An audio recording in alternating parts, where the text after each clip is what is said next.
Bethel, followed by Central at Quigley Stadium. Yeah, Bryant's got the two middle schools there, and Little Rock Central doesn't have a middle school. They're ninth grade on up. So way before I got here, they had worked it out to where we wouldn't have 2 weeks off with our eighth graders, and we were able to get Bethel Middle School to agree to play a neutral site game over here at Little Rock Central's place. So are you hyping this up kind of like Arkansas and A&M at AT&T Stadium? I don't know that it's going to be hyped up quite as much as that, but it was just a scheduling issue that we had that we were able to get corrected, because we don't want to have 2 weeks off in the middle of the season like this with this eighth grade bunch. 1 week to kind of rest and recover. Yeah, that might be a good thing, but 2 weeks off wouldn't be. So we're just happy that we're able to get a game in tonight. Let's go back last week. You played Little Rock Catholic at home, ninth grade only. The eighth grade didn't play. And, boy, your team played outstanding, a 48-6 win over Catholic last week. Yeah, that's 3 in a row for us after getting off to a 0-4 start, So we knew what kind of team we had. We just didn't always play up to our potential on Thursday nights. For whatever reason, early in the year when the lights came on, we weren't there all the way. And we're starting to kind of peak at the right time. And I really like where our team is at right now and where we're going to be at going forward. Talk about the defense. Is Catholic negative 14 yards rushing in that ball game? Your defense the last 2 weeks and the shutout at Conway and then just 6 points last week, Catholic has been outstanding. Right. All the 11 guys that are on the field at the time and it's anybody who's getting in. We got guys flying to the football. We're sending a lot of pressure at them and forcing the quarterback to make quick decisions in the passing game, and then in the run game, it's just like we're like a pack of dogs right now. Just one guy's getting there, and then we got 5 or 6 more coming, and that's what good football teams do, especially good defensive football, is they fly to the ball, and we're doing that probably better than we have all year right now. Talk a little bit about Kane Simmons. He picked off 2 passes last week, has 5 for the season to lead the team, and actually returned 166 yards for a touchdown. Yeah, Kane's doing a great job. He normally you don't think about the anchor of your defense being all the way back there at free safety, but he really is kind of our anchor. He's done a great job defending the pass. Obviously, 5 interceptions. That's a great season for a lot of guys. That's a great career. And he's done that in, I guess, 7 games. So he's doing a great job back there. But he's also coming downhill and running. We call it running the alley. He's coming down and getting involved in the run game. And he's a little banged up right now, so we've kind of been holding him out of practice the last couple of days to kind of get him ready to go for tonight. But yeah, he's just doing a great job back there. He's a football player. The defense. 6 points in 2 weeks, negative 12 yards rushing allowed. Catholic did hit you with some pass yardage, but a lot of that came on a fake punt on 4th down that led to their only scoring drive. Yeah, and we were ready for that. We anticipated them running that fake, and really we were actually in great coverage right there too.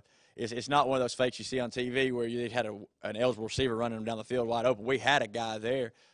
It's just our guy was 5'5", and theirs was 6 foot, and he kind of went up, made a good play on a jump ball, and came down with it to set up their only score. But we'll be okay if we give up one little play like that a week, we'll be fine.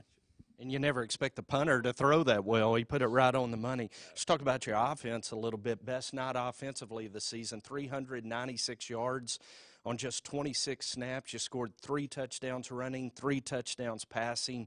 Just a complete performance offensively. Yeah, overall, 3 and 3, and as far as touchdowns go, with those yards there, you've had a big night even without even looking at the final score. And our offense is starting to do some stuff now these last few weeks that we weren't doing early in the year, and we're executing really well. We had one stretch there. I talk about it every week. We had one stretch there. We had about 3-4 penalties in a row, but other than that, we're staying penalty free and just executing. Really happy for Austin Phillips and Andrew Williamson, a couple of guys who have been steady and dependable all year. Both caught touchdown passes from Gianni last week. Right. Anytime you get a new guy in the end zone, that's always a special thing, especially, I think Austin, that was his first career touchdown in life. So, I was excited for him, to get that chance. And, and that's all you can ask from a junior high football player is to, when they get an opportunity, to go make a play. And those guys are doing it. And in addition to that, you ran the ball well. Casey went over 100 yards for the 4th straight week. Gianni had 96, I believe, rushing. Talk about your offensive line a little bit, because they've done a great job protecting and opening holes in the run game. Absolutely. Not the biggest group of kids, but really getting after it, really playing hard. offensive line, a lot of times you look at big guys and just expect them to be bulldozers. We don't necessarily have any of those bulldozers right now, but we've got guys that got good technique, getting their hands inside, moving their feet. And with the running backs and quarterback that we have, sometimes all it takes is a little crease, and those guys are doing a really good job consistently creating those creases for the running back, for the quarterbacks, and they don't get enough credit. Such as an offensive lineman's life, the only position in any sport that doesn't have any statistics, doesn't have any stats, just guys that take care of others. And so those guys are doing a really good job taking care of others. Done a great job this year, and you can see them growing week by week by week. So let's talk about the injury report a little bit heading into the freshman game tonight against Little Rock Central. You had an injury in the B game last night that's going to affect us offensively. Yeah, Andrew Williamson, a guy who scored a touchdown for us last week against Catholic, was playing in the B game, just getting a few extra reps, and unfortunately came down with a shoulder injury, so he's going to be done for the rest of the season. We anticipate him having a surgery that's going to hopefully get him back ready for basketball and, of course, get him ready for football next year. But, he's the only new one to go along with the half a dozen that we already have. It's been a tough year as far as injuries go, but, you hate to lose anyone, but when you do, it just makes another opportunity for someone else, and someone's going to step up, and I know they will. And who you see stepping up in Andrew's absence this week? We're going to Christian Doyle's going to get a little more playing time than he's been getting. But also Kane Simmons is going to come over and play some more offense. And then, Kane's a guy, we know he can help us out offensively, but he's kind of our anchor there defensively. So we've tried to minimize how many snaps he's getting on offense just so that he can be fresh for us there on defense. But we're at the point of the season now to where our conditioning should be at its peak. It's certainly not hot anymore. So we're going to challenge Kane to play probably another 10, 12 snaps on offense tonight, and along with Christian Doyle. It's an interesting opponent in Little Rock Central. Russellville opted out of the conference this year. Little Rock Central is filling their spot, but it's not a conference game. It counts as a non-conference, even though they're playing out the conference schedule. I believe they opened the season with 3 wins, but have lost the last 3 in a row to Conway, Cabot, and Bryant, 3 of the toughest teams in our conference. Tell us what we're going to see out of Central tonight. Well, they're very, very athletic, as you would expect from a Little Rock Central team. Offensively, they're going to look similar to us. They're going to be in the shotgun. They're going to play a lot of 3 and 4 wide receiver sets with a quarterback that can run the ball as well as throw it, an athletic guy back there at running back, and some receivers on the outside that can go get it. And then defensively, they're going to be fast and athletic and fly to the ball, basing out of a 3-4 look, but we'll come down and play some 4-3 and send a lot of blitz at us too. So we'll have to do a good job recognizing the front they're in and kind of what they're doing in the secondary, whether they play in cover 4 or they're going to go absolute man against us. But just really athletic team that we need to get out on early. Looking to get your 4th win in a row and really propel you into that last 2-game stretch with a very tough Cabot team and, of course, the Junior High Salt Bowl against Bryant to end the year. Give me a couple of keys to victory tonight against Central. Well, I think it's going to be the same that me and you talk about every week. It's going to be protecting the football offensively, avoiding the big penalties, and defense just doing what they've been doing these last several weeks, just going to the football and gang tackling. Good deal, Matt. Wish you the best of luck tonight as the Benton freshman Panthers take on the Little Rock Central Tigers at Quigley Stadium. We'll take a break, and Dio Vanucci will join me. We'll have the call of tonight's freshman game following this commercial break. ACDI is Benton proud. We have a long history of community involvement and activism in Benton and the Saline County area. It's why we're excited to be relocating our business here and building our new headquarters in the downtown area. We're proud to sponsor the Benton Touchdown Club. Go Panthers! Allied Glass is a full-service glass shop located in historic downtown Benton. Allied Glass is a 3rd-generation business and family-owned and operated since 1967. Mirrors, shower doors, commercial storefronts, auto glass repair and replacement, tabletops, screens, plexiglass, and much more. For all your glass needs, call Allied Glass at 501-778-6244, located at 115 East Sevier in downtown Benton. Welcome back to Quigley Stadium on the campus of historic Little Rock Central High School.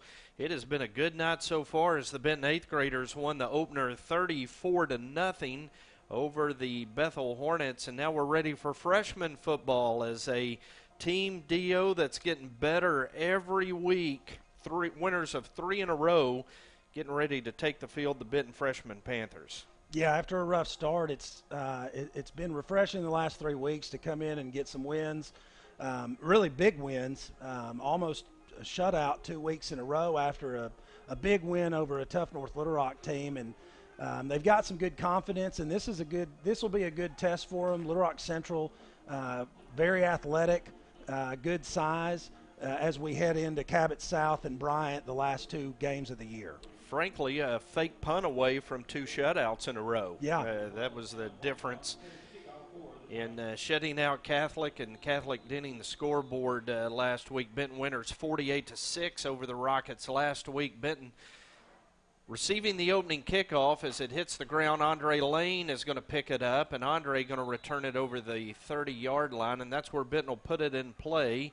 First down and 10. Now, Matt McBride did mention in the coach's corner, Andrew Williamson lost for the season with collarbone injury. I don't know what it is about Benton football and collarbones, but we have been plagued the last few years. Was it a home game?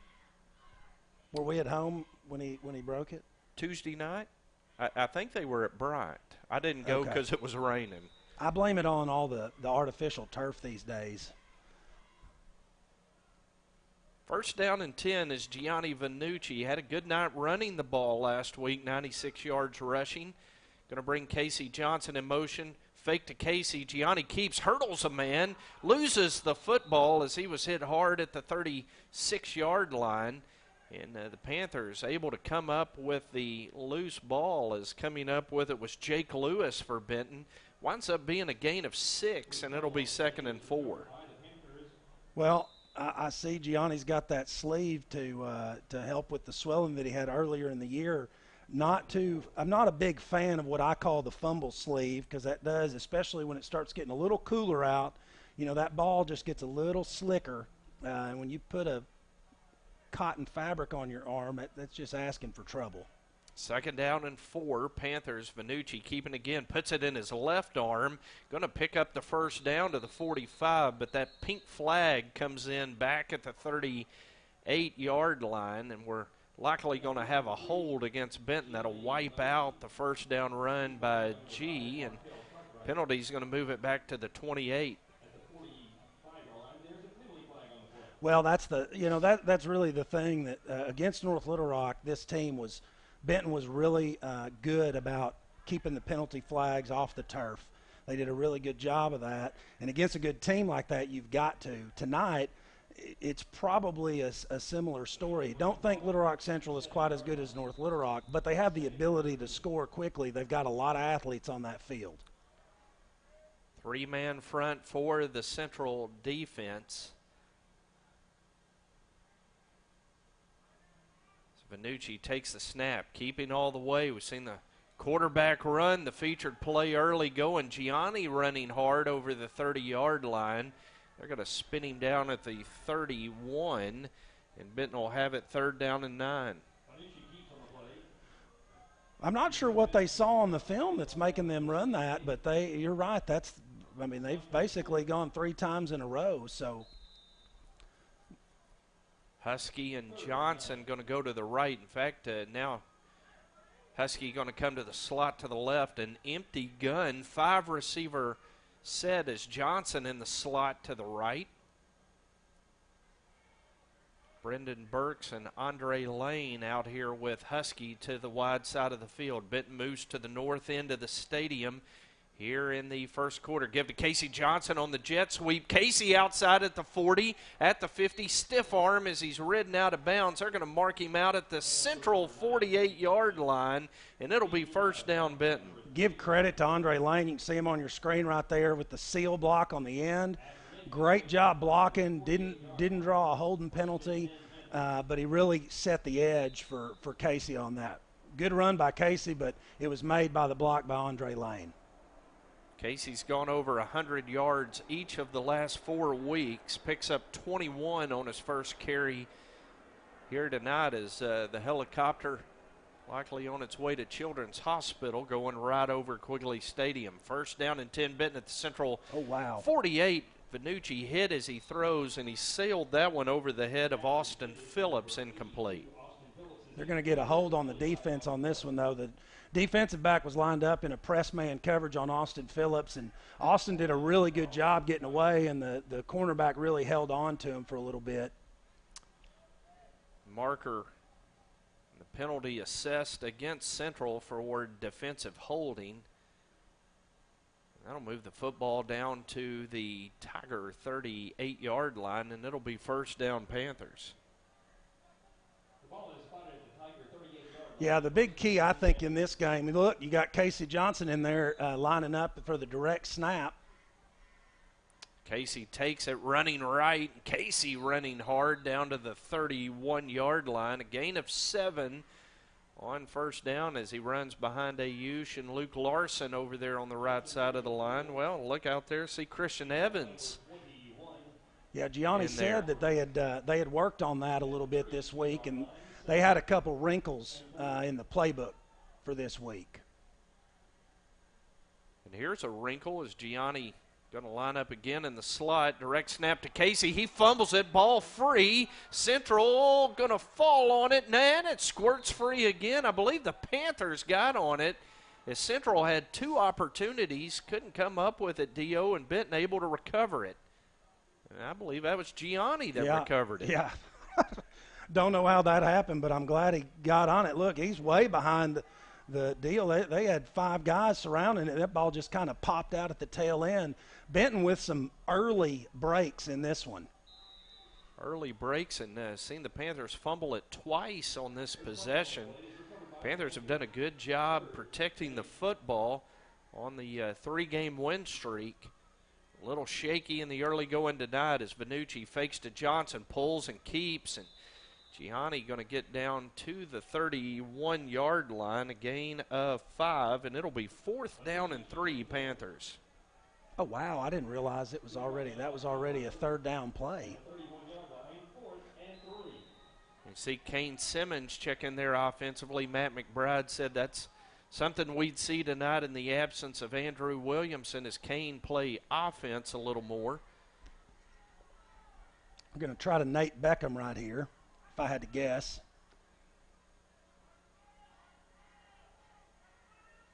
Vannucci can't get him to jump on the hard count. Now we get a timeout called by the Benton offensive coaching staff. The Panthers will come over and visit with their coaches, Matt McBride and Josh Brown, over here on the sideline. It'll be 4th down and 3, 3 minutes, 24 seconds to go in a scoreless first quarter. And Dio, it seems like the feature play here in the early going is Gianni running the football. Yeah, I'm not sure what they saw on film. I guess that the 3-man front makes the coaches feel like that's probably we got a +1 in the backfield. You got an extra blocker back there, and we've got numbers against their, I think that only puts them with 6 men in the box, and I feel like they think that's a mismatch with us. So, I mean, if it works, that's fine. Now against this team, I feel like we've got to have a pretty fast start. I don't really want to play a team like this from behind. I'd like to play a team like this. I think if you jump on a Little Rock Central team and you get up a few scores, they're going to fold a little bit. So would like to see us get up on them. They don't have a rich history in 9th grade football. They've struggled over the years, so I feel like a fast start will help us out. 4th down and 3, Benton. Ball at the Central 31-yard line. The Panthers bunch 3 receivers here to the near side. Darius Hill in there at receiver as well as Vannucci keeping hit at the 30. And Vannucci going to be dropped short of the first down. Is coming up to make the tackle Jalen Woods for Central, in the Benton opening drive snuffed out by the Tiger defense, and the Tigers will take possession.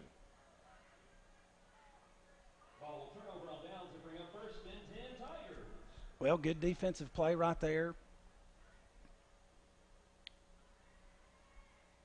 So Central will have it 1st and 10 at their own 30-yard line. Connor Jewell, Tyler Smith, and Brendan Matthews, the front 3 for the Benton defense.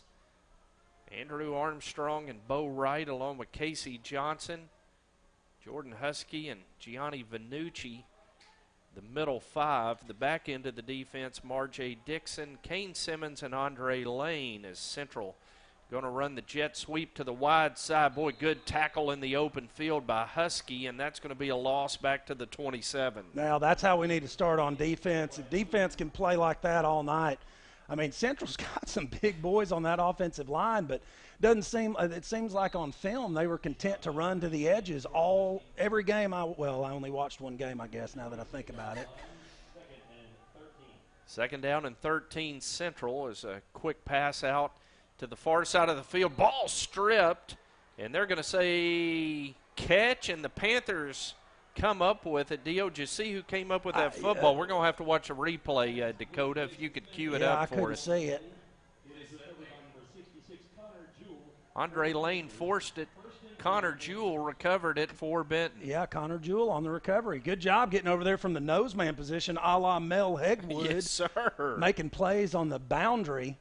Well, and basically no harm, no foul for us because Central gets it for a two-play series, and we get it right back where we were. So opportunity here for the offense to get in gear and get it in the end zone. Actually picked up 5 yards in the exchange as Casey Johnson gets it running near side on the jet sweep, and Casey going to pick up 2 tough yards. A Central run defense in the early going, doing a good job at second down and 8.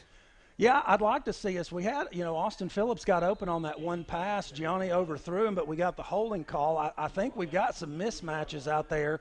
We got some big, tall receivers. Austin Phillips over there on a little bitty cornerback. I'm going to say if he can go up and get one, Gianni can get it there. We've got movement up front. And an offside against Central, going to give Benton 5 free yards. As a little over-eager on the front of that Central defensive line, Jaden Bailey jumped off sides, and it'll be second down and 3. Our coaches are not going to – they want at least an offsides or 2 every game. Got one so far. Second down and 3. Benton in the red zone at the Central 18-yard line with 1:45 to go. It is a scoreless first quarter. Vanucci takes the snap, looking, throwing. Andre Lane on the slant. Beat his man. End zone. Touchdown Panthers. As Gianni threw a dart and Andre took it to pay dirt. Yeah, Gianni's got to be careful, and as his dad, I'm his biggest critic.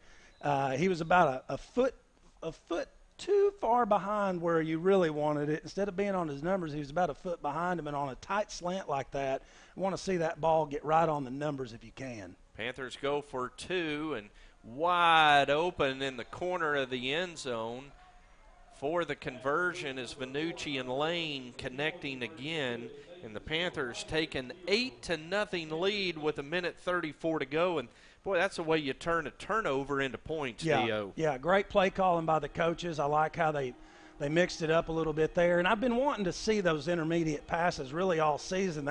I think that's the hardest. Those are the hardest passes to cover if you're a defense.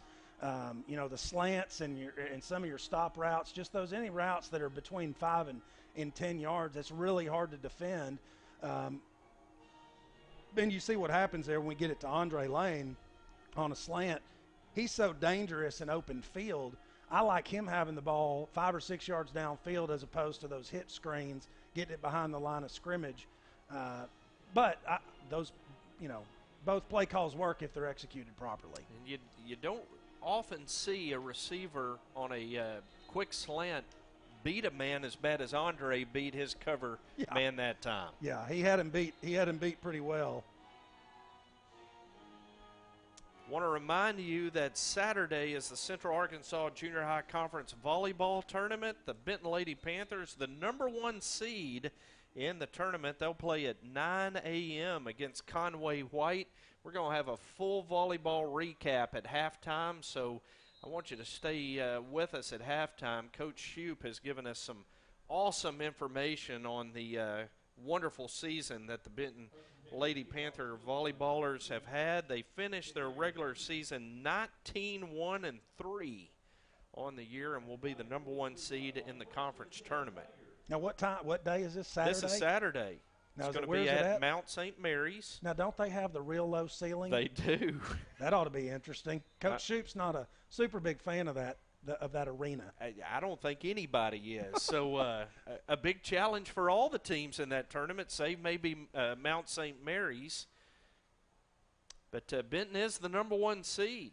And we'll have a big volleyball update for you as penalty marker blew that play dead. And thankfully for LeBrian Blue, as he was about to be decapitated by Andrew Armstrong. Yes, he was.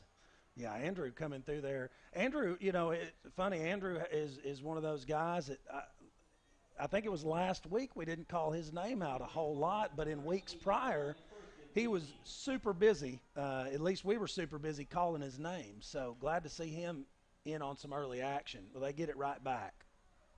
So Panthers jump offside and give them the 5 yards back. Yeah, Andrew only 1 tackle last week. But Catholic, wised up and didn't run it up the middle much. Benton held him to negative 14 yards rushing last week. Wow. So we're back to first down and 10 at the 43-yard line for Central following a couple of penalties each way. Boy, there came Andrew. He's ready to get on the stat sheet in a hurry tonight as the Central quarterback tried to make something out of nothing there as Andrew blew that play up in the backfield. Boy, he did, didn't he? He came up, hit the running back, and basically forced the quarterback to pull that ball and keep it, and Bo Wright right there to clean it up. Loss of 1 at 2nd down and 11 for Central at their own 42-yard line. Throw downfield, catch is made, and this is going for a big play as Luca Heyman takes it to the end zone. That's a Central touchdown as Kane Simmons broke on that one, Dio, and just about a half step late, and it goes for a touchdown of 58 yards for the Tigers. Yeah, that's the thing you got to worry about with a team like this, with the athleticism that they've got. All it takes is one play, and they can get into the end zone. Really well thrown ball. I mean, he had but basically double coverage right there, just a little misstep by the safety, Kane Simmons, and cut underneath it a little too quick. And the extra point attempt, and that one going to be short and wide to the right as Adam Wickoff's extra point fails. Markel Cartwright to Luca Heyman, 58 yards for the touchdown. Panthers lead at 8-6 following the failed PAT by the Tigers. And boy, if that was a misstep by Kane, it was his first one all year. Yeah. He leads the team with 5 interceptions. Well, and it's not his fault that the guy was completely wide open. They had a mismatch over there. That was their inside receiver. He was lined up on one of our linebackers, and that's a typical mismatch that you see in college and the NFL. They want to try to get a fast receiver on a linebacker, and that's what they had right there. And Kane coming over and really just broke on it just a little too soon, actually. Panthers 3-3, Central also 3-3, and you can see the danger of playing this Central team with a lot of speed and athleticism as the kick by Wickoff goes out of bounds at the 36-yard line. Benton will put it in play right there. Now, ordinarily, we'd be in Russellville tonight, but Russellville opting to go into a new junior high conference. Central picks up their spot in the schedule, and this does not count as a conference game, but Central playing basically a Central Arkansas junior high conference schedule. Yeah.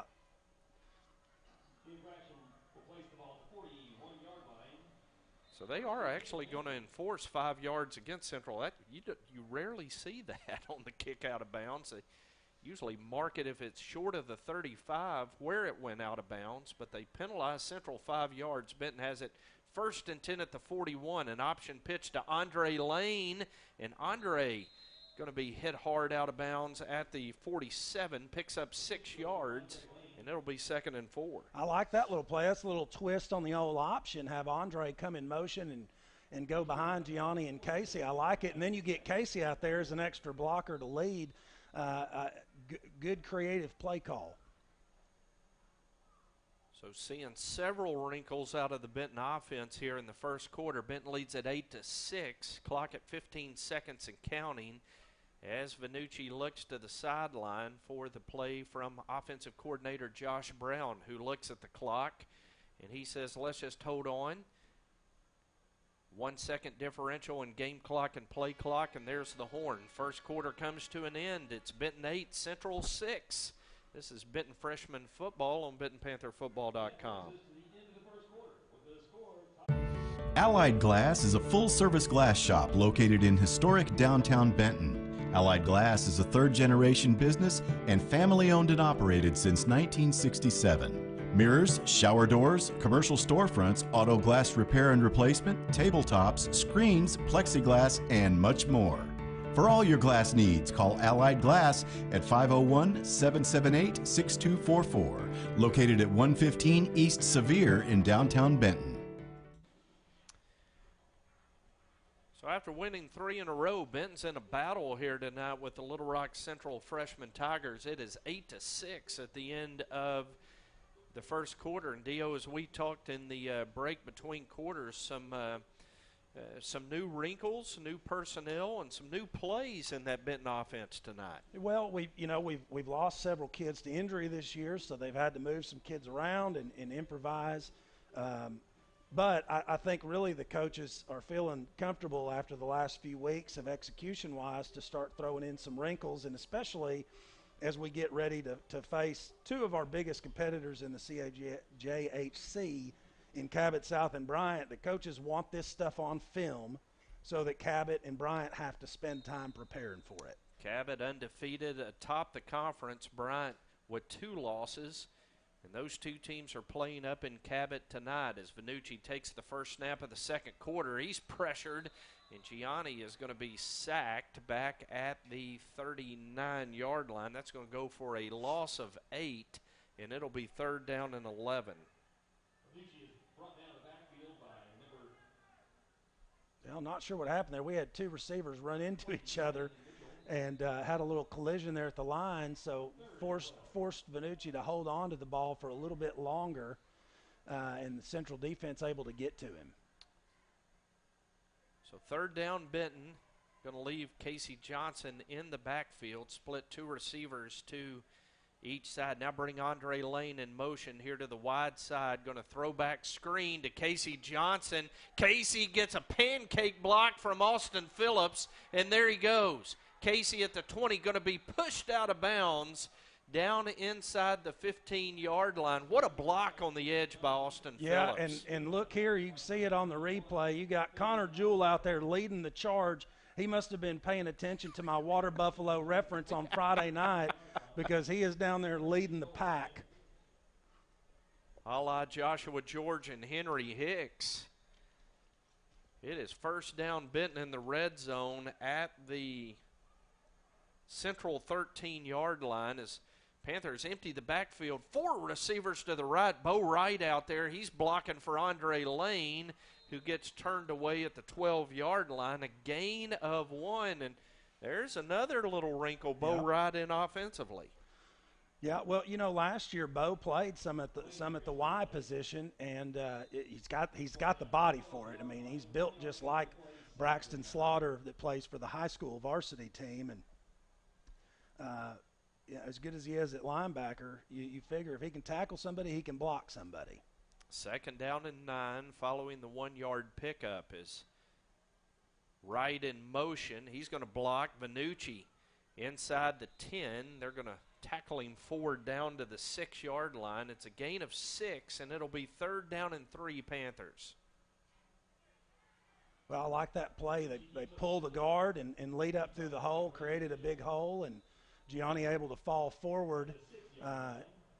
Good game. That's what you want to see on a 2nd and long like that. Now leave us with a 3rd and short, and obviously we're in 2-down territory right here. 3rd down and 3. It's Wright and Johnson set to the left. Give it to Casey, and the offensive line just cratering the front of the Central line. Casey able to reach the 3-yard line, They're going to mark him down, though, at the 4, and it'll be 4th down and 1, Panthers. Well, and I think Casey dropped his eyes a little bit. Had he kept his eyes up, he would have probably seen he could have kept his feet and scooted a little bit to the right and probably sprung it there. 4th down and 1, Benton at the central 4-yard line, and now we've got a whistle and a timeout, Tigers. 5:21 to go in the first half. Benton leads at 8-6 and threatening. This is freshman football on BentonPantherFootball.com. Ashby Funeral Home has been family owned and operated, serving Benton and Saline County since 1882. Through 5 generations, Ashby Funeral Home has cared for families through compassionate and professional service. Ashby's provides all types of services for families in times of loss and grief.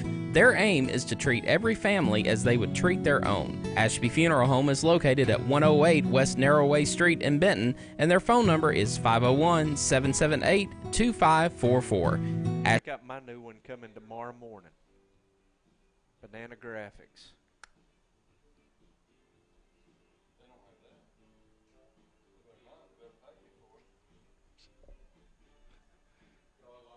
Yeah, we are live, Jim. So let's talk about that we zip up pullover that Scott Nethery walks in here wearing. I'm a little bit jealous with this cold weather.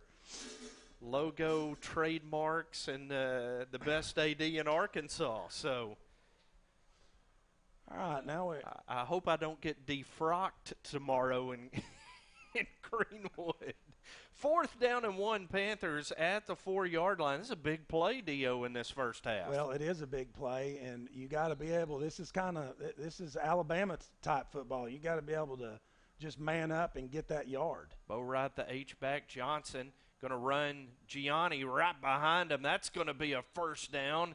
Is Gianni following the right side of that line, and I like Bo Wright in there opening the hole. Yeah, Bo Wright, strongest kid on the team, pound for pound. I mean, kid can power clean a truck, squat a horse, and bench press a refrigerator. I mean, good night, a full refrigerator. Thought you were going to say he could bench a water buffalo. Well, he might.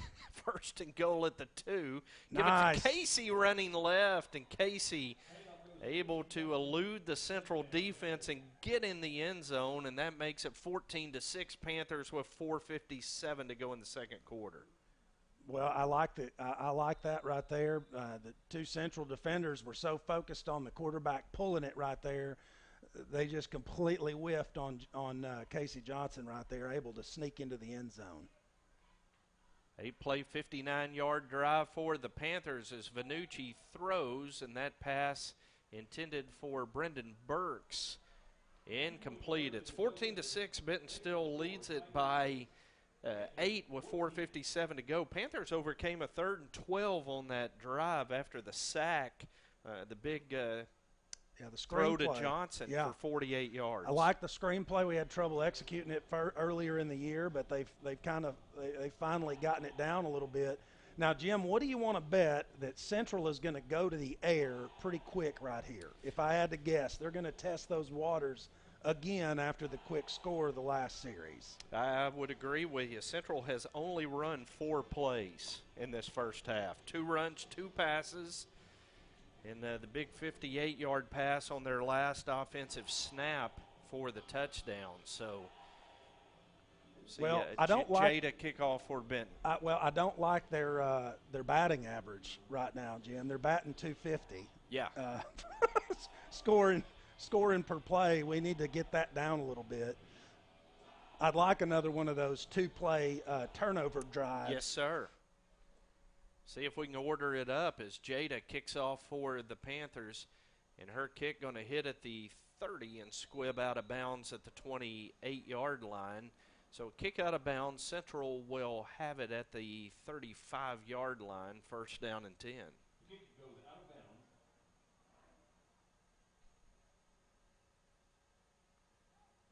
I'm trying to figure out where they're going to put this ball.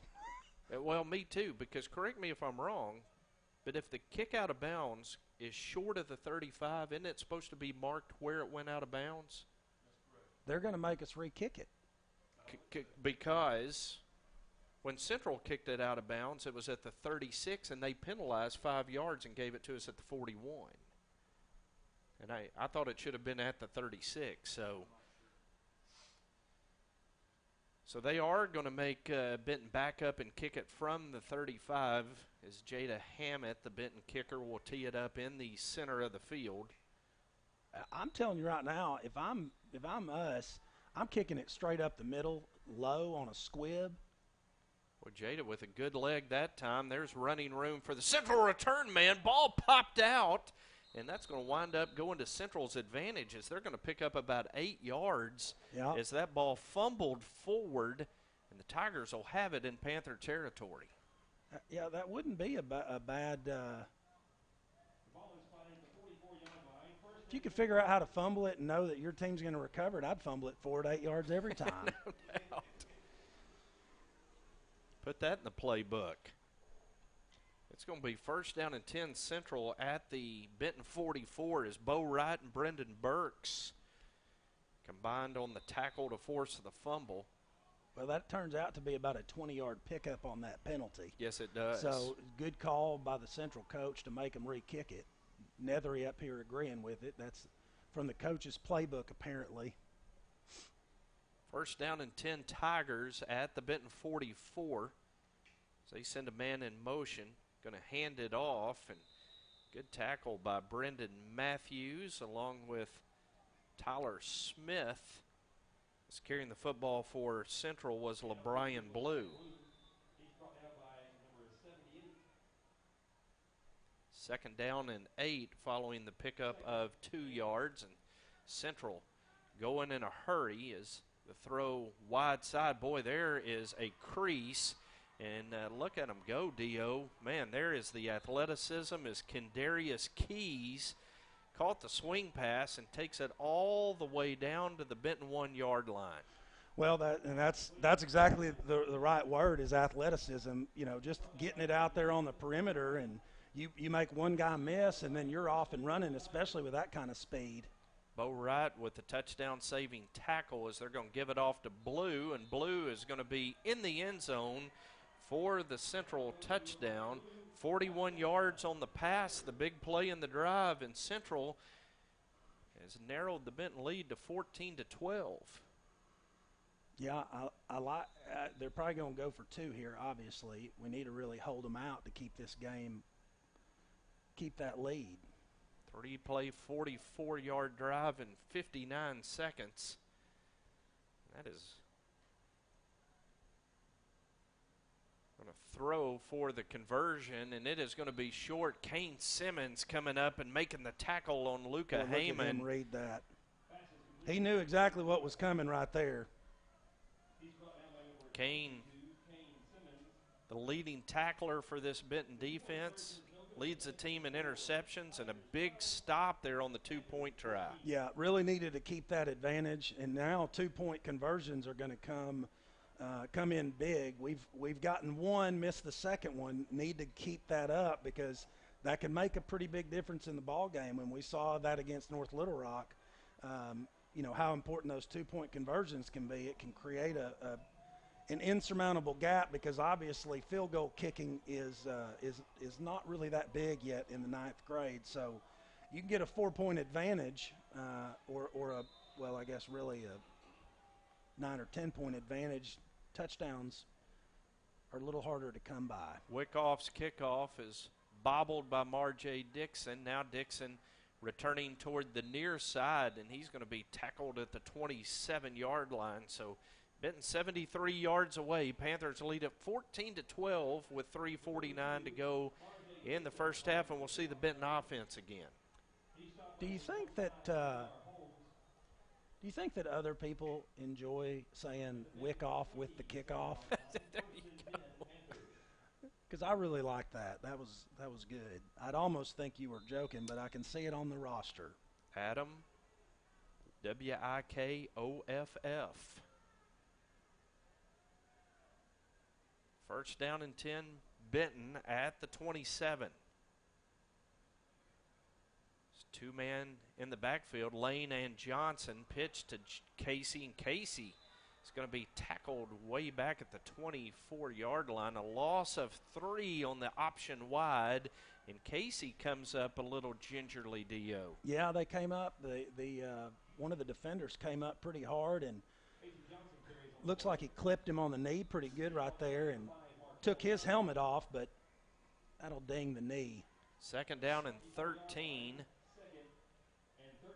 for the Panthers as Brendan Burks coming out holding his arm. So a Panther team thinned by injuries, can't afford to get too much thinner as a timeout taken by Central. 3:04 to go in the first half. It's 14-12 Panthers. Take a 30-second break on BentonPantherFootball.com. One of the biggest factors in your child's learning experience, whether it's book work or athletics, is their vision. Doctors Glenn and Skinner and the skilled staff at Benton Eye Care Clinic are here to help you see a better world, and they want everyone to have access to quality eye care. For thorough, visual, and comprehensive eye exams, call our optometric physicians and staff at Benton Eye Care Clinic at 501-778-2020. For quality eye care close to home on Highway 5 next to the Long Hills entrance, Benton Eye Care Clinic.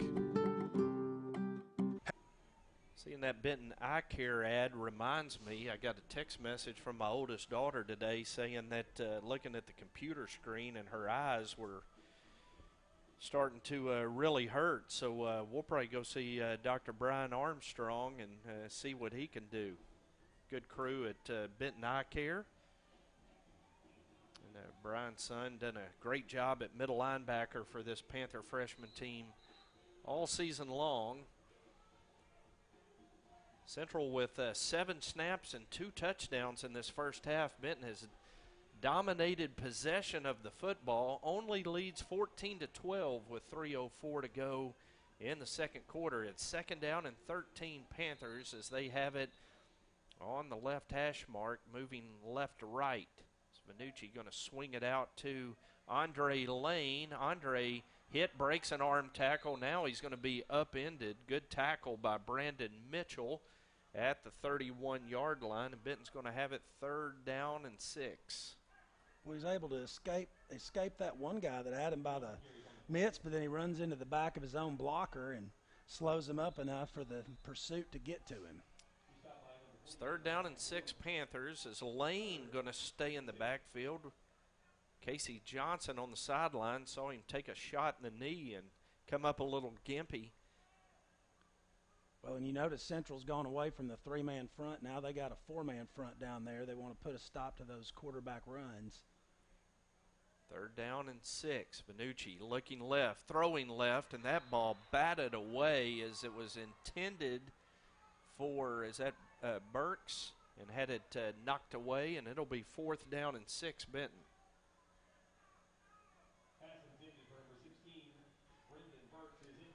Tell you, I'm impressed with the speed of this Central team.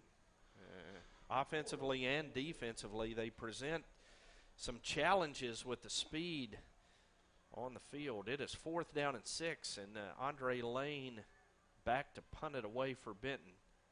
He's going to take the snap, put the left foot into it, kicks it high. It's going to land at the Central 45 and take a roll down to the 37-yard line where Kane Simmons will down it, and the Tigers will have the ball with 1:59 to go in the half. And Benton only leading Dio 14-12. Yeah, well, and we said they were going to go back to the air, and I guarantee you they're going to do it again. They've got a mismatch over there. They know their receivers are fast and can get a step on our defenders. So we better be on point on the edges because they're going to be throwing to the boundaries. 33 yards on the punt by Andre Lane. No return. And the Tiger offense huddles across the way. The Benton defense awaits their arrival for the final 2 minutes of this first half. Better get some help out here. Central sends Smith and Heyman to the left. 2 receivers to the far side. Quarterback keeping all the way. And boy, Benton defense read that one extremely well. There's Andrew Armstrong. Yeah, Andrew comes up and boy, he put a lick on the quarterback. Loss of 2 on the play. Darius Hill in on the tackle as well. It's 2nd down and 12 for Little Rock Central. As a pistol set, H-back to the right, going to run the football, and it is going to be up to the 43-yard line as Kane Simmons had to come up and make the tackle on Travis Weston.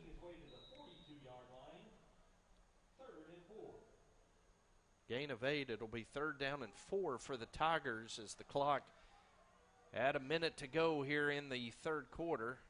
Benton with 2 timeouts remaining, Central with 1. High snap, handoff, fumbled. Brendan Matthews looked like he came up with it for the Panthers. Tyler Smith comes up with it, and it's Benton ball in Tiger territory. Well, that's exactly what we needed, and now we got 53 seconds to score. Need to get it in the end zone right here, because Central's going to get the ball coming out of half and would like to go in and be able to get up another score right here to protect that lead. Was that Darius that recovered the fumble? I thought it was Tyler Smith. It was Tyler Smith. Okay. PA man said Darius Hill. Yeah, no, it wasn't. 1st down and 10, Panthers at the Tiger 42-yard line following the Tyler Smith fumble recovery as Vanucci fakes to Johnson. Those lane open inside the 20, down inside the 15-yard line is a beautiful pass, 29 yards on the reception by Andre Lane. Well, that scared the dog out of me. I didn't know who he was throwing to for a second. My angle up here is not great. Great first half for Andre Lane catching the football. It's 1st down, Benton in the red zone as Gianni bobbles the snap. Now he's running for his life, and he's going to be tackled back at the 18-yard line. That's going to be a loss of 5, and Benton immediately calls timeout with 31 seconds to go. And it'll be 2nd down and 15 coming out of the timeout.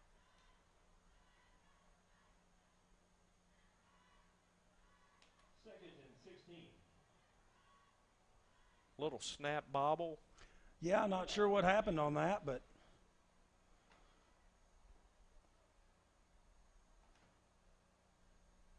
as Coach George meets with his offensive lineman, Coach McBride and Coach Brown, and is that Coach T.J. White in there? Well, giving some instruction to the skill players, and you see Kane Simmons walk in there, Dio, and probably see Kane at a receiver spot here on this 2nd down and 15. yeah, and Central's figured out they can stop our run attack. They put an even front in there. We've been probably practicing against that odd front all week long, and now we're going up against an even front. Changes the game plan a little bit. And strangely enough, that the deep passes are the ones that are open. Mm-hmm. Saw a 29-yard reception by Andre Lane on this drive. 2nd down and 15. Panthers, 31 seconds to go in the half. Benton leads 14-12. There's a fake to Johnson. Vanucci looking, throwing for Lane. Lane goes up, battles, incomplete. Is Luca Heyman in coverage for Central. And it is going to be 3rd down and 15. I'm not real sure how that's not a flag with the guy that never looked back at the ball and just basically, I mean, let's watch it here on the replay. Did he ever look back? I don't know. It's very reminiscent of the end of the Lake Hamilton game. 3rd down and 15, Panthers at the Tiger 18-yard line. Vanucci, straight drop back, good protection. Throws to the far side of the end zone, and that's clearly interference on against Bo Wright. Yeah, no, that one they had to call because the guy basically just tackled him. Bo had him beat, and he wasn't going to give up the touchdown. Maybe. No. Well, it's really not a bad play. Now, if time expires, if I'm not mistaken, and there's a flag, a defensive penalty on the flag, you get an untimed play. But there's still time remaining, so. 16 seconds to go. They're going to move. Now, is that an automatic 1st down in? Yeah. Well, I know one thing. It's not 2nd down. It was 3rd down. It's either first down or third down, but it's not second down.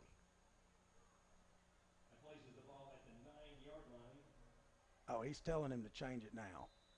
So they're going to leave it third down as they assess half the distance to the goal line. 3rd down and 7 Panthers. And the throw from Vannucci for Wright, incomplete. Now a late flag comes in. Thought we had another interference coming up. LeBrian Blue in coverage, but it was a very late flag that was thrown, Dio. Yeah, I think he lost the flag in his pocket. He was reaching for it.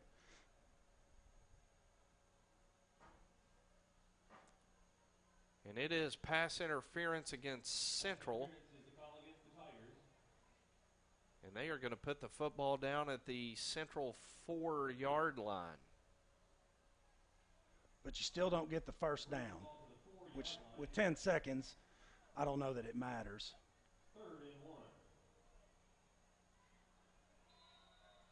So the Panthers have it at the Tiger 4, 3rd down and 2. And now a whistle and a timeout going to be called by Central. That'll be their final timeout of the half. Benton leads at 14-12. It's going to be 3rd down and 2 at the Tiger 4.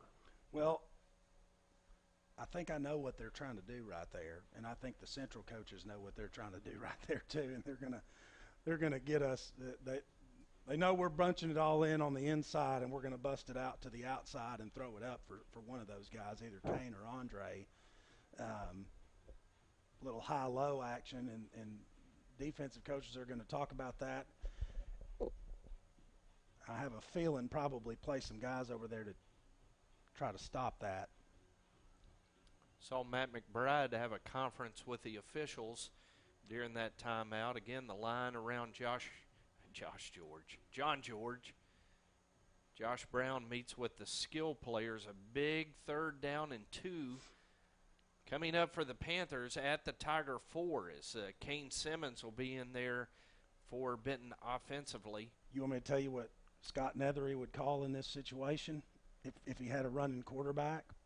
He would call a sprint out pass, because then your quarterback's got the option to run it in if it's open. I don't know if he agrees with me. He's standing right here. He can nod if he is.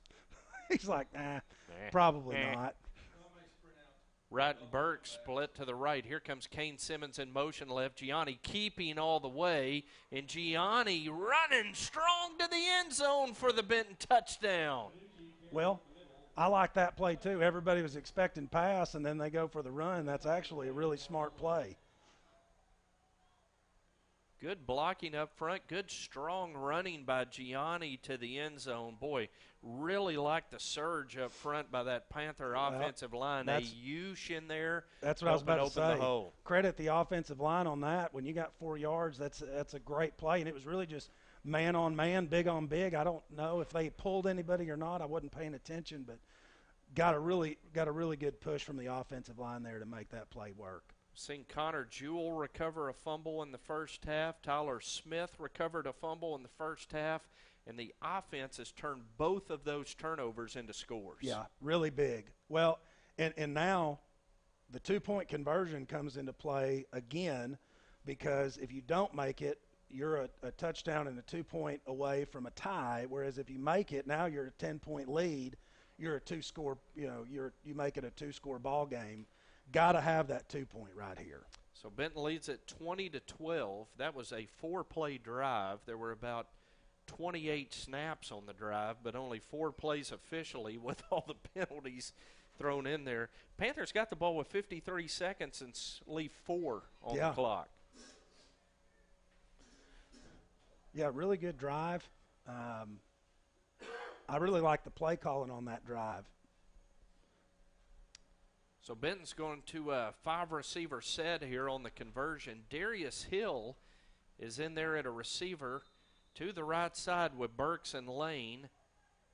Simmons and Wright go to the left. An empty gun for Gianni Vannucci, who takes the snap, looks right, now left, now scrambles. Gianni keeps. He's going to outrace Central to the corner for the conversion, and the lead now 2 scores, 22-12. Yeah, I like that play right there. That's a good play because the receivers on the left side broke across the middle, carried defenders with them. Even though the end got up to the outside, Gianni able to get outside and race to the end zone. Gianni's not a big he's not a elusive runner. He's no DeAnthony Harper. He's not a juker, but you give him a straight line to run, and there's not too many kids that are going to run him down in the 9th grade. So Gianni outran him to the end zone, a big 2-point conversion. Here late in the first half, Benton leads at 22-12. Now you just want to, I think, get these 4 seconds out of the way on this kickoff and cover real well. Yes. Yeah. I'd prefer not to see a kick out of bounds and give them a chance at a big pass play in the half. I say kick it right up the middle, right between number 20 and number 11 right there. Try to put it on the hash. Jada's going to kick it this way, and it is going to be fielded Bo Wright. Boy, steady as they come as a tackler as the horn sounds. Tim Price on the return to the Benton 47, and that is the end of the first half. Central only snapped it 10 times in that half. Benton really possessed the football well, Dio. That's crazy to me. Well, but they've scored twice on 10. They have. So they're batting. They're still batting 200.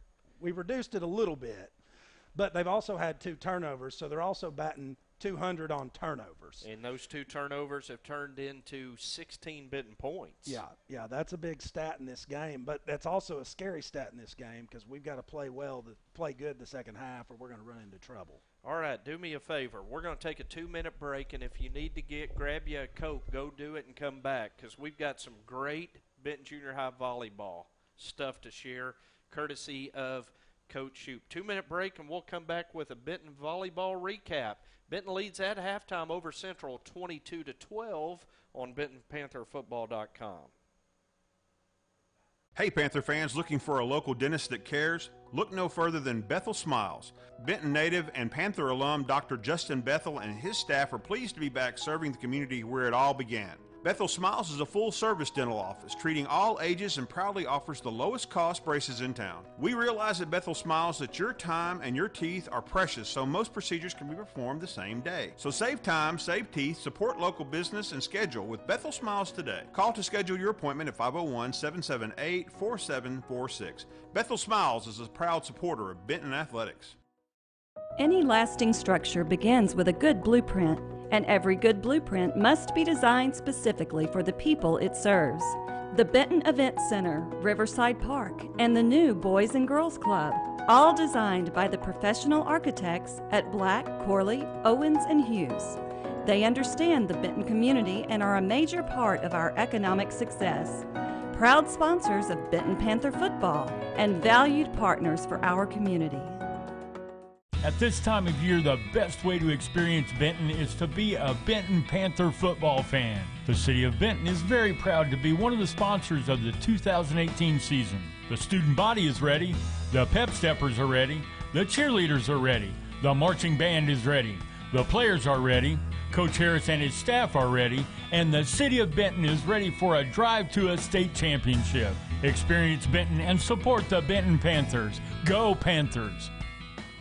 Congo Fireplace and Patio has been Benton's go-to place for all your hearth needs since 1920. Stop by now and see over 20 live burning displays. With the South's largest selection of gas logs, gas inserts, and wood-burning stoves, Congo has what you need to heat your home this winter. Get any accessory you need for your fireplace and stove in one place. Plus, see the largest selection of pellet stoves. With over 90 years of combined sales and service, there's no other place to shop. Congo Fireplace and Patio. Welcome back to Quigley Stadium in Little Rock, where it is halftime. Benton leads Little Rock Central 22-12 in tonight's freshman football game. I really appreciate Coach Michelle Shoup and Coach Heidi Cox Great job they do with the Benton Junior High volleyball program. The 9th grade had an outstanding run this year in preseason matches, going 9-0 and not really being challenged. Benton Junior High Lady Panther volleyballers were more prepared than their opponents after competing in spring and summer workouts. They competed in the 9th grade tournament at Conway, winning their pool against Russellville, Greenbrier, and Batesville Southside. But unfortunately in that tournament, in the first bracket play match, they met their Achilles heel, Ramsey Junior High out of Fort Smith. The Lady Panthers took them to 3 sets and lost in the third, 13-15 on a block that could have gone either way, but it just went Ramsey Junior High's way. During the Central Arkansas Junior High Conference, though, the Lady Panthers got on a roll. Now, none of the wins were easy, but they reeled off consecutive wins. The other teams in conference had used their preseason portion of the year to their advantage and improved, but the Lady Panthers would continue to win, going on to win the regular season conference championship with a lineup of right side Jenna Wright, Molly Maxwell, Jamara Williams, and Elena Scott. The middle was held down by Abby Lageman and Grace Ann Shelnut. Left side hitters that provided firepower from the outside were Bissette Childress, Lacey Bohannon, Brennan Fiedler, and Mackenzie Worsham. And the quarterbacks of the team were the setters, Abby Hardister, Gracie Redmond, and Ava Harris. And last but definitely not least, the defensive specialists, Maylee Clifton, Sarah Beth Boston, and Haley McCallum. During conference play, the Lady Panthers asserted themselves with good team play, a passion for defense, and aggressive serving from the service line. The front line continued to put up a good double block at each attack point at the net, which frustrated their opponents. And that allowed the Lady Panthers to get digs that were easy for setters to place in strategic areas for the hitters. The Lady Panthers were able to win several close sets because of practices that require each team member to stay focused and do their best on a daily basis. Lady Panthers defeated Cabot North 25-23, 15-13 in the third against Conway Blue, 25-23 against North Little Rock, and 18-16 at Cabot North. The only slip-up of the entire season was a 17-19 loss in the third against Lake Hamilton. Lady Panthers finished the conference season 7-1 to earn their third conference championship in a row and 5th in the last 8 years, a dynasty that started with the 2011 team. Overall, the Lady Panthers are 19 wins, 1 loss, and 3 ties, with the one being a split in pool play. Now it's on to Mount St. Mary in that low-ceilinged gymnasium where Coach Shoup and the Lady Panthers looking to put the icing on the cake and win the Central Arkansas Junior High Conference Tournament Championship. And that will begin at 9 a.m. on Saturday morning as Benton plays Conway White. And after a win in that game, they will play at 2 o'clock against the winner of Lake Hamilton and North Little Rock. Championship game of the tournament at Mount St. Mary will be at 4:30 on Saturday afternoon. So we wish Coach Shoup and all of the Benton Lady Panther volleyballers the absolute best of luck Saturday as they go for the sweep. They've got the conference trophy already, Dio, from the regular season. Now a chance for a conference tournament championship. Yeah, they've played really well this year, and it's been fun to follow them. Obviously, when they play on Thursday nights, I don't have the opportunity to go watch them. But their record speaks for itself, and Coach Shoup does an awfully good job every year, year in, year out, with the girls that come through that program. So just proud of the girls and proud of the Benton volleyball program year after year. It's an outstanding program just at the top of that conference year in, year out. Again, congratulations, Jenna Wright, Molly Maxwell, Jamara Williams, and Elena Scott, Abby Lageman and Grace Ann Shelnut, Bissette Childress, Lacey Bohannon, Brennan Fiedler, Mackenzie Worsham, Abby Hardister, Gracie Redmond, Ava Harris, Maylee Clifton, Sarah Beth Boston, and Haley McCallum, the 2018 Benton Junior High Lady Panther volleyballers, 19-1-3, and preparing to win a conference tournament championship at Mount St. Mary's on Saturday. Dio, here's a score update from our real good friend Rob Patrick. Bryant 21, Cabot South 12 at halftime. Wow. So Cabot South undefeated going into that one. Bryant with 2 losses in conference play, and the Hornets with a 2-score lead at half. Wow. Well, Gianni was telling me that I can't remember who it was, Lake Hamilton. Somebody played Cabot South pretty close, and I think gave everybody the formula for beating them. What was who did Cabot South? No, it was Conway White that they played pretty close. 36-29. And Conway White kind of gave everybody the formula on how to play them tight like that. I think there was maybe a couple mistakes in that game that cost Conway White the game, but maybe we can take some lessons from that. But 2 big games coming up after this one. Jada Hammett with the kick. That's going to be recovered. Kane Simmons comes up with it at the 47-yard line. As Central, Dio had their front line all bunched to the center of the field, and it was an easy recovery. Easy. That's the easiest online kick I've ever seen. Great call by the coaches to just take advantage of really the Central coaches dozing. Not necessarily thinking that could be an option, but really like it. And what a good kick. Yeah, absolutely. Jada put it right where it needed to be. And Kane comes up with the recovery. It is 1st and 10 Panthers at the Tiger 47-yard line. And a score here would just be huge to open this second half. There's an option. There's a throw. Lane just off the hands of Kane Simmons at the 15. Boy, he just put a little bit of air under it. That was one of those. Andre's got that big arm, just that natural arm. And, boy, he rocketed it down there, but just needed to put a little bit of air and would have had a step on his man, just needed that just needed an extra step. Boy, I love the dagger mentality out of the halftime locker room, though. Onside kick, gadget play. Panthers trying to put this one away early in the third quarter, leading by 10. Going to give it to Casey Johnson this time, running left, and Casey is going to surge down to the 42. A gain of 5. It'll be 3rd and 5. Well, you can tell Coach McBride has gotten a little more comfortable with our offense, and I feel like we're seeing a little bit of his creativity come out in some of these plays. Christian Doyle is in at wide receiver now for the Panthers on 3rd down and 5 at the Tiger 42-yard line. Connor Jewell and Jake Lewis doing a good job blocking on that last run by Casey Johnson. Snap from Christian Evans. Johnson going to look at Gianni pull and keep his balance all the way to the end zone. Boy, what a good fake.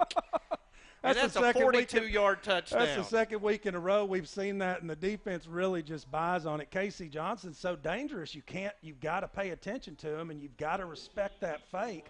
But, yeah, great job. Way to break the tackle. I'm proud of him for not falling flat on his face and getting the Frank Hobbs tackle called there. Man, 28-12, the Panthers lead it. And now there is mass personnel movement as Andre Lane is going to take the snap. Phillips hurrying over to get set. Snap clock at 0, and Matt McBride had to take a timeout. And if my eyes didn't deceive me, that snap clock went from 3 to 1 and skipped 2. It did skip 2 because I was watching it, and I watched it because I thought that it wasn't even moving. And then when I looked back, I looked at it for, I know, at least a 1 or 2 count. I looked away, looked back, and it was going to 0. And I thought, how did it skip 2? And I thought it skipped 1 even, too. No, it got 1 in there quick, but it went from 3 to 1 completely. So, boy, how about the Panthers, though? They end the first half with a touchdown drive following a Central fumble, come out an onside kick, go for the gadget play home run on the first play and then come back with a 42-yard touchdown. Hey, well, I'll take it. Really what seemed like a really close game. Now, hey, Central can get right back in it. We've seen what they can do on 2 plays. But what was a close game at 12-14 has been busted wide open, and it'll really look good if it's 30-12. Panthers creating some breathing room here early in this third quarter. And going for 2 as Vannucci takes a snap, gives it to Casey Johnson. Again, that offensive line, that time running behind Larson and Ayush and Christian Evans to the end zone, and it is 30-12. Yeah, that's what you want to see right there. Now, that's an 18-point deficit. Basically, the way Central's playing, that's at least really, well, it's at least 2. I was going to say it's a 3-score deficit, but I would think that 1 out of 3 times they could get a 2-point conversion. So, but still, that's a big lead, and mentally that does something for your defense because you know what it does to their offense after that onside kick. With 10 seconds to go in the first half, Benton faced a third down with a 2-point lead. Yeah. We're only 55 seconds into the third quarter, and it's an 18-point lead. I know, that's crazy. I mean, 65 seconds, the Panthers have put 16 points on the board. Is Jada going to kick off, and Central spreading that coverage out this time? Is that ball on the ground picked up by Heyman, and Heyman going to be tackled by Brendan Burks. Kane and it'll Simmons. Be first down and 10 at the 39. Yeah, that was Kane Simmons actually coming in there. I know why you were thinking Brendan Burks, but yeah, Kane came in there and just walloped him. I'm willing to bet you right now, Kane's not going to let him throw deep like that again. I'm going to Nostradamus predict that Kane Simmons with a pick in this second half. I like it. He's got 5 on the season. Dio's dialing up Kane's 6th interception. First down and 10 Tigers at their own 39-yard line. Benton with 7 in the box. Central 3 receiver set. Going to give it off to the tailback. Kane unable to bring him down. Boy, coming up, Marjay Dixon with a good tackle in the open field of Fabian Alvarez, who carried the ball to the 44. Well, before they ran that, I was sitting here thinking they're about to run towards their side of the field. Second down and 5. Central has multiple men moving, and a false start against the Tigers will back them up to the 39. It'll be 2nd and 10. Well, I like that. Get our 5 yards right back and give them a second down. Now, here's where I bet Central tries to go to the air right here.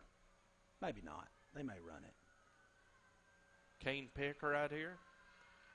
They're going to throw it. Looking. Boy, look at the pressure. Tyler Smith leading the charge. Vannucci and Jewell in there as well as the sack back to the 33. Well, I like that play. Let's cause them to lose 6 yards. Third down and 16 following the loss of 6 on the sack. They're going to just hand it off to Alvarez, and Alvarez going to be tackled by Bo Wright back at the 29-yard line. A loss of 4, and it'll be 4th down and 20 for Central. Yeah, I would think that it's probably a wise move for Central to punt right here. And as we're watching the game, high-speed chase occurring over here on the road beside us, a car flying by with his wheel completely flat on his rim, throwing sparks everywhere with the police in hot pursuit. First Dukes of Hazzard reference of the night. Is Alvarez going to punt it away? Kane Simmons going to get away from that one. Hits at the 42. It's going to roll dead. Boy, I like how they let it roll in our favor, Jim. I appreciate that. That's sportsmanship, Jim. It got to the 37, took a right turn, and Central was just watching it roll back. So finally downed it at the 40. Well, let's see. I'm kind of excited to watch what the Benton coaches have got dialed up here. I think they might be comfortable with an 18-point lead. They may try to do something crazy here. You never know. 31 yards on the punt. Could have been 35 if they had downed it sooner. First down and 10, Benton at their own 40-yard line. Lane, Doyle, and Burks bunched to the near side as Vanucci mishandles the snap, and Central is going to come up with the football, and they're going to have it at the Benton 31-yard line. Wow. Well, that one shot right through his hands. You don't see that very often. Not like that. Yeah.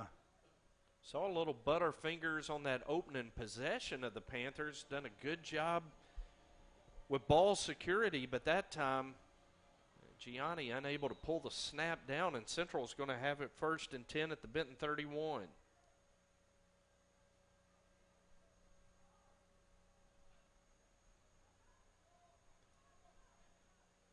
Tigers with one back in the backfield, two receivers to each side of the formation.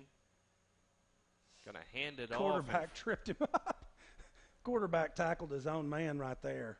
Was that the quarterback Yeah. or Frank Hobbs making the road trip? The quarterback caught his leg as he tried to go, fake the quarterback pull and tripped up his own guy. So credit the quarterback for that tackle. Loss of 5.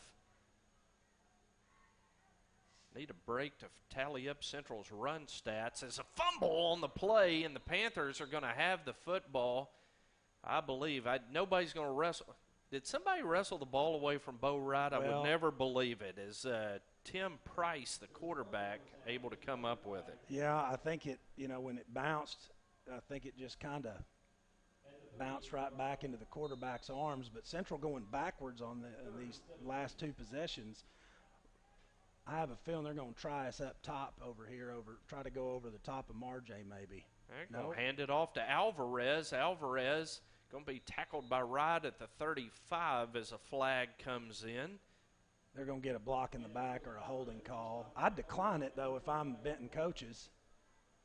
It'll be 4th down and 14 if the Panthers do choose to decline that penalty.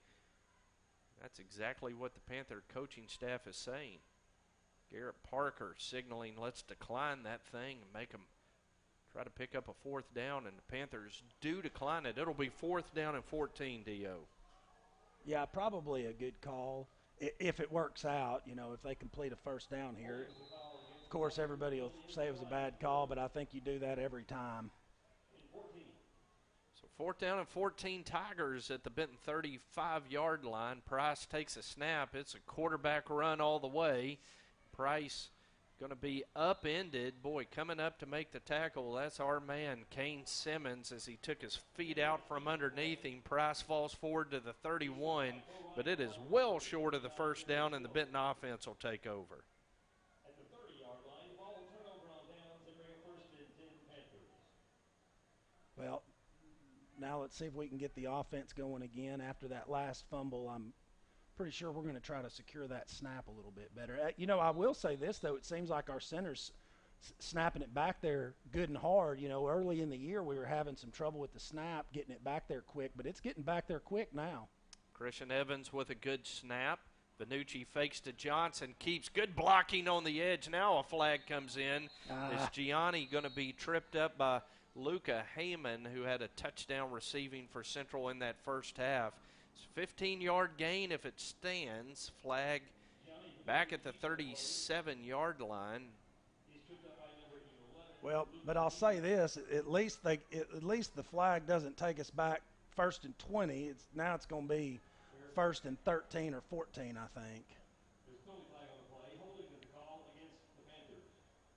So they're going to step the penalty off back to the 27. So it'll be 1st down and 13. Well, it's better than 1st and 20. At least the hold was downfield a little bit. That brings the ball to the 22-yard line. 1st and 13.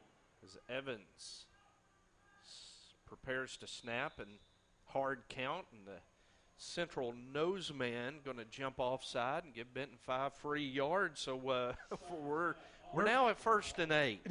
We're better than we were when we started. Exactly. He's going to do it again. He's going to Nate Beckham again. See how disciplined Central is Vannucci with the hard count. This time they don't budge. Now looks to the sideline. Play signaled in from Josh Brown. This time the give off to Casey Johnson. Casey finds the middle tough, picks up 3 yards. It'll be 2nd down and 5. We've got a gentleman jogging back and forth at the 20-yard line. He came over to the Benton sideline. Now he's going back to the Central sideline. It's not something you see every day.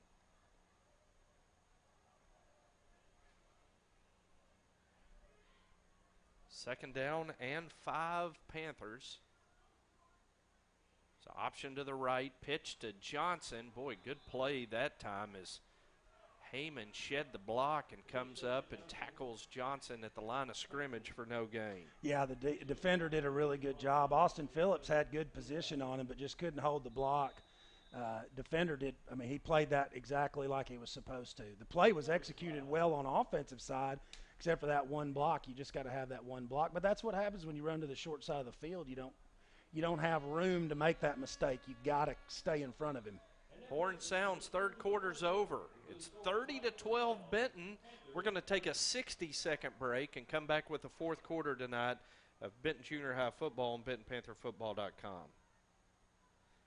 Congo Fireplace and Patio has been Benton's go-to place for all your hearth needs since 1920.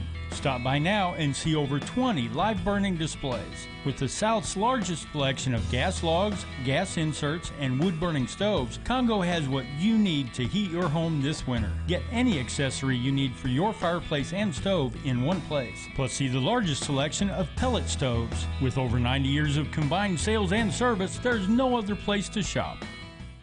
You've heard about the Everett difference when buying a car, but you also experience that difference when you need service.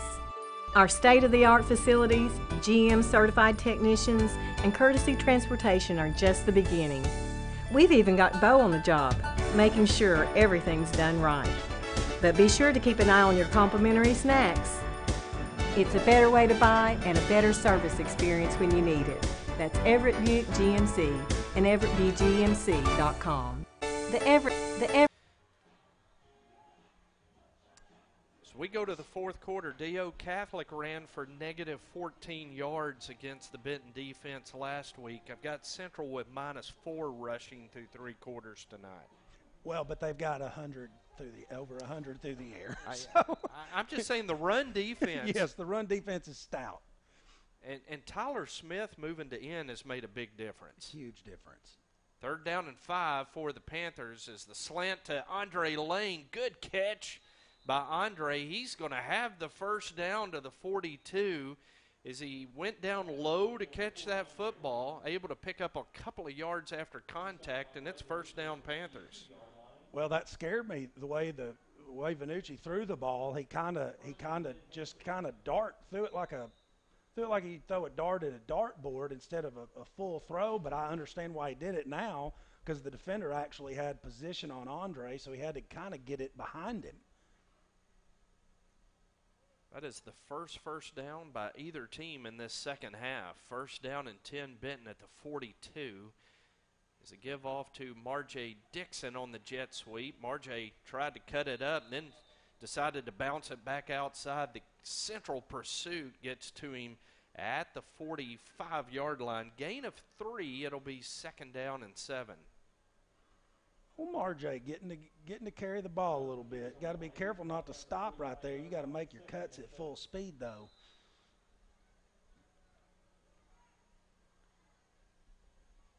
Clock hits 7 minutes to go here in the 4th quarter. Benton leading 30-12. 2nd down and 7.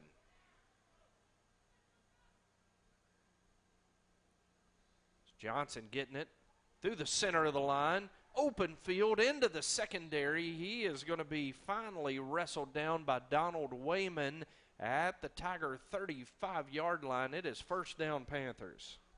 Good nifty run by Casey right there, man. He picks up yards quick and in a hurry, doesn't he? He does. 20 yards on the carry for Casey Johnson. Lost his helmet at the end of the play, so Jordan Husky will check in at running back. And Brendan Burks moves to the H-back spot in the Benton offense. First down and 10 at the Tiger 34. As Husky sets to Vanucci's right, going to give it to Kane Simmons on the jet sweep. And Kane going to be down to the 29. Flag comes in, though, back at the 37.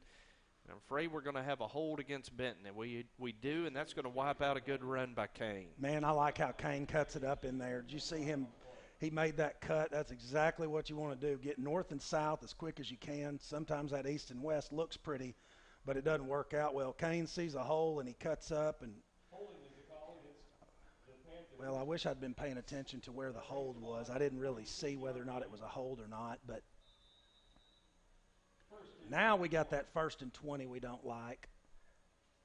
All right, we're going to run a slant right here, but, boy, that's dangerous in this coverage. First down and 21. Panthers at the Tiger 46. Yeah, we changed the call, thankfully. Casey loses his footing, regains it. Going to pick up 3 yards down to the 43. Looks like Casey just kind of got on his skates right there. Yeah. Frank Hobbs got him on the shoelaces there. Tell Frank Hobbs not to get on the bus next week. Second down, Panthers at the Tiger 43-yard line.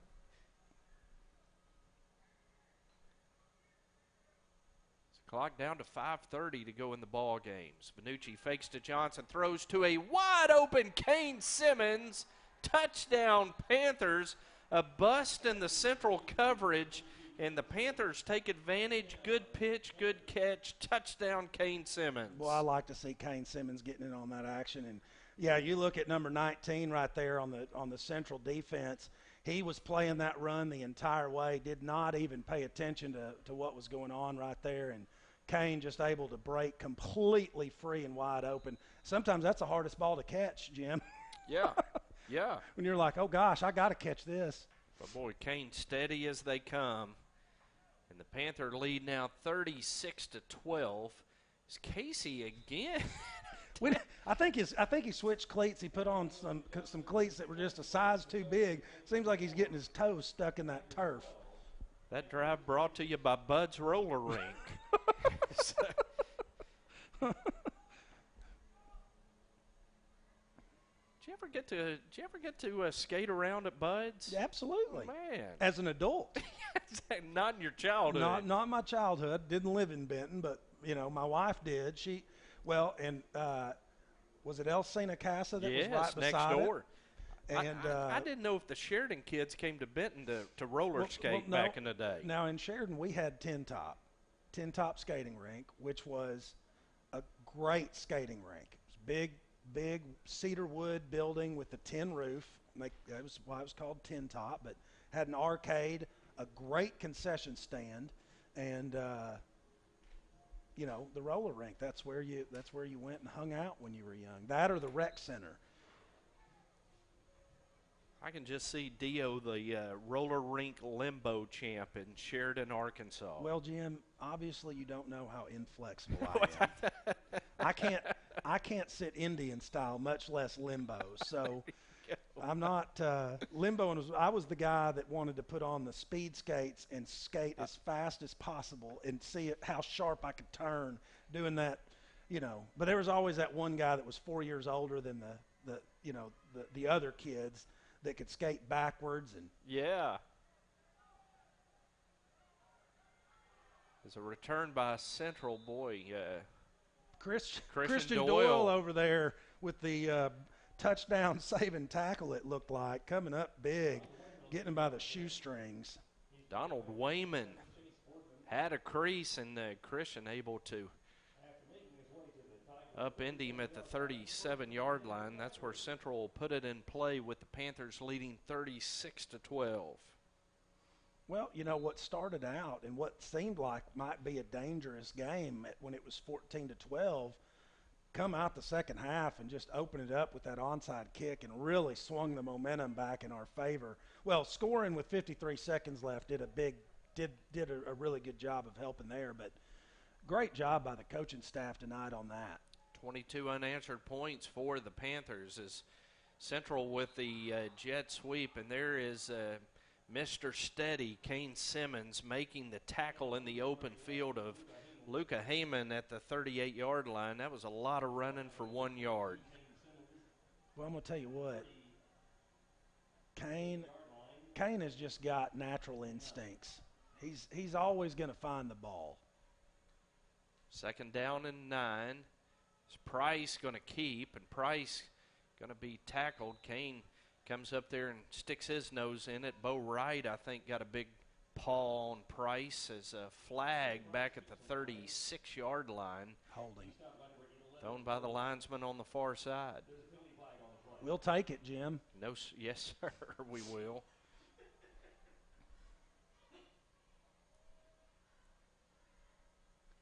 Meeting of the minds at the 36-yard line, and a hold against Central, the favored call of this officiating crew tonight. Boy, they like to call it.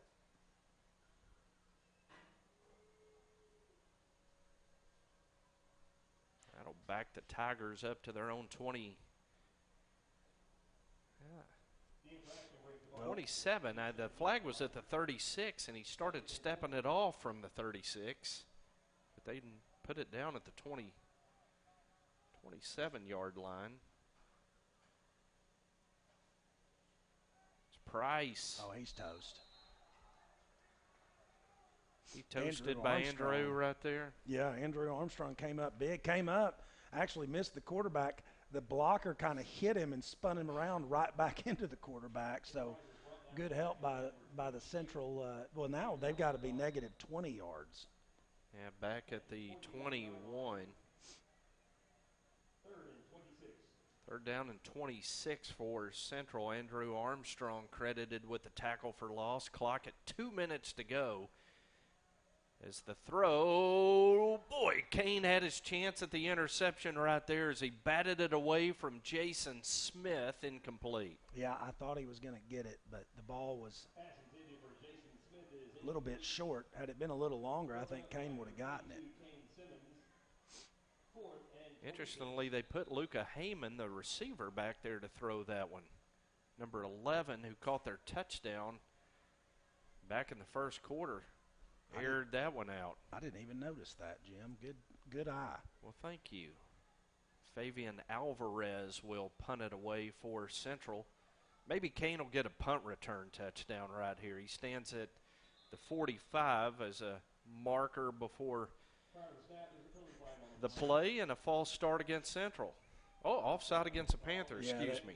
Well, I couldn't tell who was going to – the side judge didn't throw the flag. I think he didn't know who was moving, but the referee going to go ahead and make that call himself. Well, they've got those pink flags, and they've enjoyed throwing them tonight. And it is only 8:38, though. We're getting out of here early. Is Alvarez going to punt that one end over end? Kane's just going to get away from it, and it's going to roll down to the 39. This time it is not going to take that right turn, and it is going to be down by Central's Brandon Mitchell. 49 seconds to go. Boy, it is. It skipped 47. Well, and it's running. We're not in mercy rule territory, and the clock's rolling. Well, now it stops. Now it starts again. Yeah, they've got clock issues at Quigley Stadium, no question. I'm telling you, hey, I mean, I guess the Little Rock Central coach is like, hey, just let it run. I mean, we don't even have to snap the ball. Well, real quick, Dio, big game tomorrow. Tell me what you're thinking. This big battle, Benton and Greenwood tomorrow night. Well, I'm excited about it. I mean, this is the biggest game going on in the state. Should be pretty packed stands. I would think that's going to be a well-attended game. Should be a lot of media in attendance, even though it's all the way up in Fort Smith. But, you know, this is one of the best teams Benton's had offensively in several years. I mean, really, I think it just depends on which Benton team shows up. And I think it's going to take a quick start. If we can start fast and get some points on the board, I think that'll give us some confidence, you know, to push it. I think it's going to be a high-scoring game. I don't think we're going to be able to stop Greenwood in their tracks. I think they're too dangerous. If it's rainy, I think it's probably going to be like a 35-28 or 35-31. I think it's going to be a close game. I mean, I really do think Benton will win, but I think it's going to be a tighter game than a lot of people may think. I don't, you know, maybe a touchdown difference or something like that, but I would say 3 to 4 points is probably going to be the difference. You know, as a Greenwood team, always so fundamentally sound. Yeah. They don't make mistakes. They don't. But in watching the broadcast of their game last week against Russellville, did hear their broadcasters say in the post game that Benton gave them the best game they had last year in that undefeated team. That's one of the best high school defenses I think I've ever seen. They were phenomenal. And they were very forthcoming in their praise of the effort Benton gave them last year. Well, and I think this year's offense is even better. Well, it's way better than it was last year. So, I mean, in their defense is not quite as good. If it's dry, if we have weather like this where it's cool and crisp but dry, I mean, Benton's liable to put up 50 points. You know, it could be a track meet. Difference in the game, the Benton defense? Benton defense is going to have to play one of their better games. They really are, because they got a true dual-threat quarterback, and they utilize him. You know, he's better at the dual-threat part than Connor Nolan was. You know, Connor Nolan's senior year, they didn't really run him a whole lot. I don't know if they were protecting him or what. They didn't need to. They didn't need to run him. When he was a junior, you remember, they had the quarterback by committee, and they would use Connor Nolan in kind of that dual threat role, and that's what made them so dangerous is they could package you and beat you that way. But yeah, I think the Benton defense is going to have to show up huge tomorrow night. And got to tackle better than did last week against El Dorado. No shoulder tackles tomorrow. Well, does Greenwood have any 5'6", 190-pound running backs? Mm-hmm. Greenwood does. Yeah, and Peyton Holt is about 5'9", 180. Their quarterback. Yes. Yeah, well, got to wrap up. You got to wrap up, and as Coach Bobby Wynn said to the players as they came off the field after one of the El Dorado touchdowns, hawk and roll. So he's coached them up a little bit on that.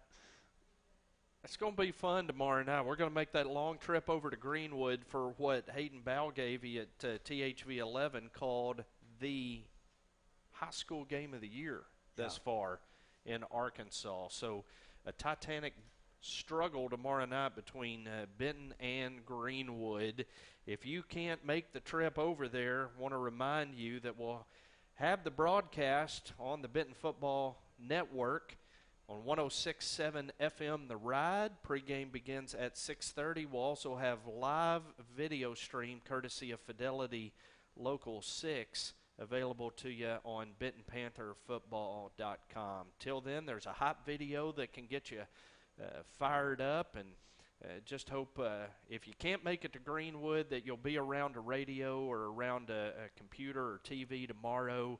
Wear your maroon and cheer on the Panthers. This is, quite frankly, the biggest regular season game we've been a part of since 2014, and that win in Week 10 at Pine Bluff. Yeah, exciting. A lot on the line for this one. Home field advantage throughout the playoffs for the most part, assuming we beat Lake Hamilton and Sheridan, but big game. This is really going to decide the outcome of this 6A West and who's going to, host that semifinal game, and that's really important in the playoffs. So we're looking forward to being at Smith Robinson Stadium in Greenwood tomorrow, one of the best atmospheres in high school football.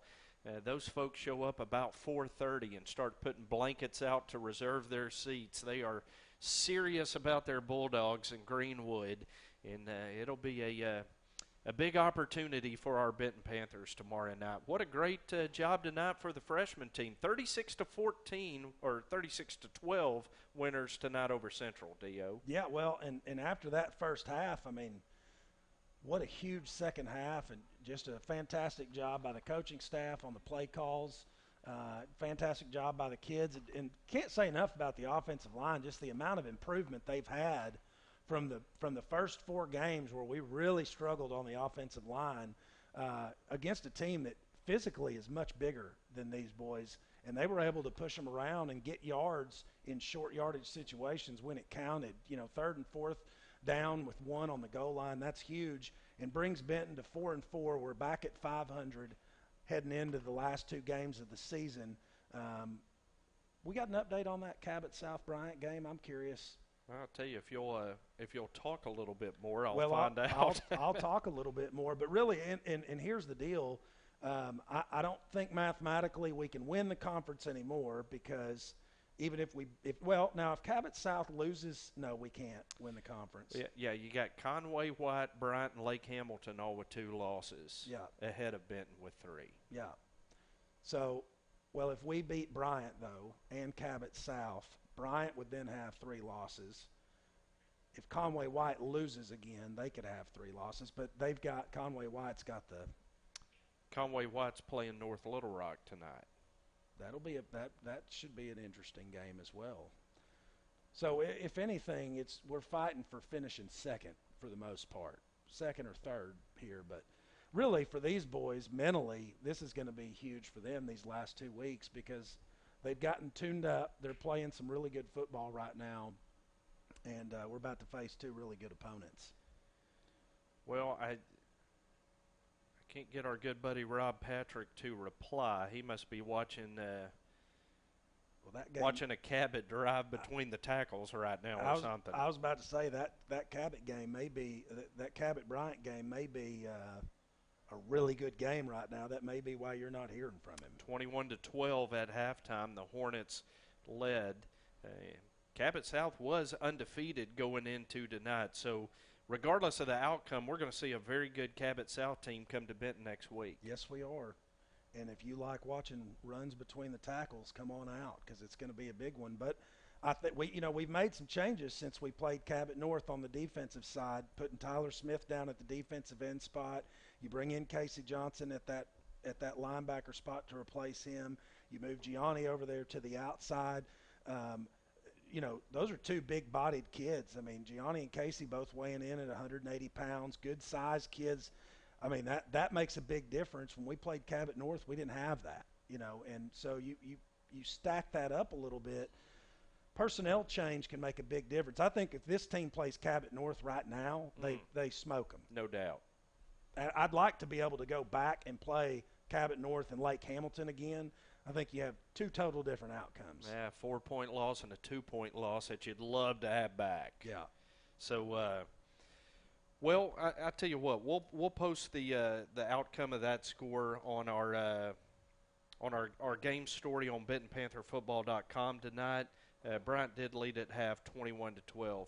Most important scores, though, happened right here tonight at Quigley Stadium. The Benton 8th grade Panthers won 34-0 over the Bethel 8th grade Hornets. The freshman Panthers win 36-12 over Little Rock Central. Dio's another fun Thursday night. Let's do it again next week. Absolutely. Back at home as the Panthers will host Cabot South on Thursday, 8th grade game at 5:30, freshman game to follow. Again, join us tomorrow night for the big one out at Greenwood. 106.7 The Ride for the radio, BentonPantherFootball.com for the live video stream. Thank you, Jillian, for a great job on the camera tonight. Dakota, even with an extra trip back to Bass Pro Shop for some equipment, awesome job tonight. Appreciate Matt Johnson and all he does to get the broadcast of Benton Panther football on the air. Till we greet you tomorrow night from Greenwood, good night, God bless, and go Benton.